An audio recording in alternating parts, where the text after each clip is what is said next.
Let's talk about those stretch marks. And no, I'm not calling them out to be rude, but rather people are searching online. What's a good cream to get rid of stretch marks? How to treat stretch marks? How to remove stretch marks? How to prevent stretch marks in pregnancy? Very, very popular set of search terms. So here we are talking about stretch marks. Why do we get them in the first place? A stretch mark is kind of like a type of scar. It happens in the deeper layers of the skin, essentially the dermis, the collagen and elastin, for whatever reason, and some people can't quite accommodate rapid stretching or shrinking of the skin. That can happen when you put on a lot of weight, when you go through a growth spurt, pregnancy, or with bodybuilding, for example, when you put on a lot of muscle mass all at once. Also, some people who use steroid creams for a prolonged period of time, inappropriately, I should say, or take oral corticosteroid medications such as prednisone, also can develop stretch marks as a negative side effect. Basically, the abrupt change, the stretch or the shrinkage, causes the collagen and elastin to sort of rupture, and as the skin heals, it leaves behind, well, a stretch mark. Initially, as this is happening, you have a line that is red or purple, raised,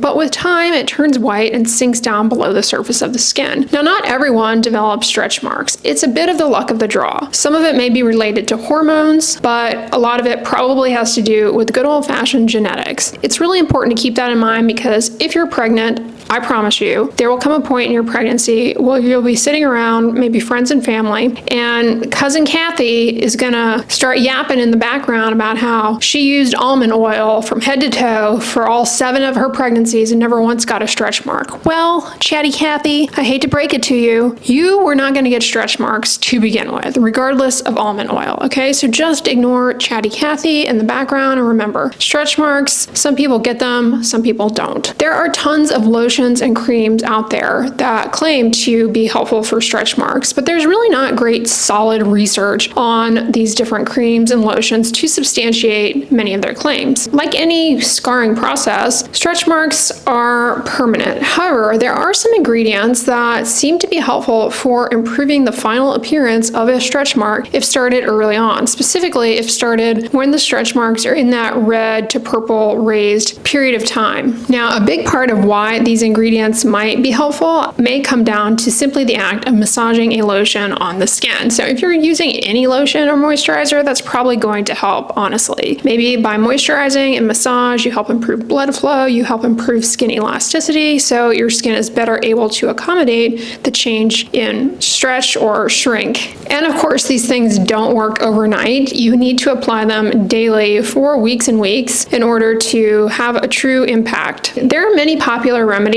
like cocoa butter, vitamin E oil, shea butter, and again, there's just very little to no research to actually support that these things work, but if so-and-so claims that they were the thing that prevented them from getting stretch marks throughout their pregnancy, just remember what I told you, some people won't get stretch marks regardless of what they do. But not all hope is lost. In 2 large studies, applying hyaluronic acid to the skin early on, daily, seemed to help significantly improve the final appearance of stretch marks. Great, what's a good hyaluronic acid? Honestly, go into the moisturizer section and just gesture broadly and you'll hit like 30. Hyaluronic acid is a pretty common ingredient in moisturizers. Of course, you could probably use a hyaluronic acid serum. Maybe that might be more effective, but we don't really have research studies comparing different types of products out there. A hyaluronic acid body lotion I frequently recommend is the Neutrogena Hydro Boost Hyaluronic Acid Body Lotion, or body gel cream. It's fragrance free. I mean, go in your bathroom, whatever body lotion that you have, read the ingredients. If you see sodium hyaluronate, which is a salt of hyaluronic acid, bingo, use that. The other ingredient is prescription tretinoin. Tretinoin is a topical retinoid,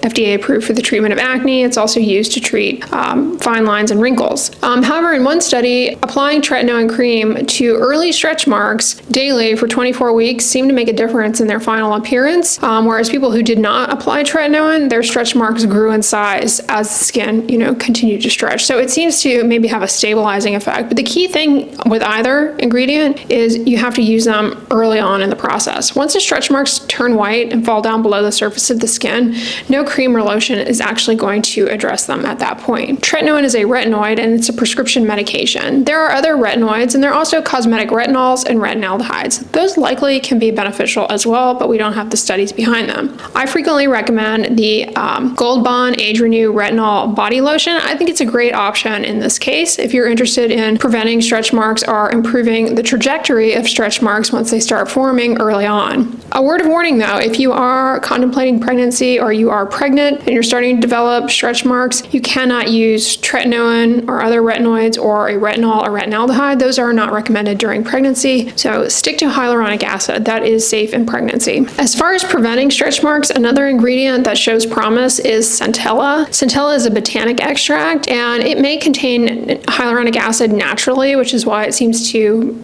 show promise at least for preventing stretch marks. Now, what's a good product with centella? I always recommend the La Roche-Posay Cicaplast Balm. That would be a good option, but you may find a moisturizer that you like better with centella. It is a popular ingredient in many Korean skincare products. If you use these ingredients consistently and you don't find that they make any difference, or you're just not happy with how things are going, don't buy any more creams or lotions for stretch marks because you'll just be wasting your money at that point. However, there are some cosmetic procedures that can improve the appearance of stretch marks. Again, these things work best when started early in the process rather than once the stretch marks go white and fall below the surface of the skin.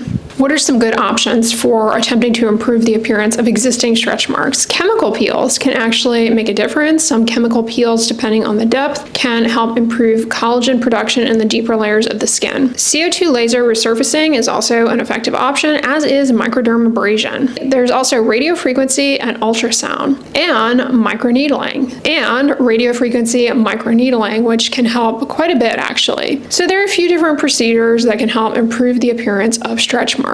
In many cases, to get the best results from these procedures, more than one procedure may be needed. But suffice it to say, in-office procedures are going to lead to substantially more dramatic effects compared to any cream or lotion out there. Speaking of cream or lotion, I do want to point out that you can use a sunless tanner to camouflage the appearance of stretch marks. Sunless tanner will help camouflage white stretch marks, so that's something I often recommend people to consider. In contrast, I do not recommend trying to get a sun-induced tan. Not only will that not make a difference because the scarred area is not going to tan, the white part of the stretch mark is not going to tan. So that's useless. Plus, it's going to further impair healing and, age the skin, put it at increased risk for skin cancer. So don't go tanning with a tanning bed, God forbid, or going out and laying out in the sun to try and tan your stretch marks. But a sunless tanning product with dihydroxyacetone actually can camouflage them. What about silicone scar sheets? Do those work? There's not any research to support that silicone scar sheets make a difference. I suppose, if you're motivated to wear one, if started early on in the process, that might actually, in theory, make a difference, knowing what we know about how those work to cut down on frictional forces on the skin, but we don't have any studies to support that they do anything. What about trying a microneedling tool at home?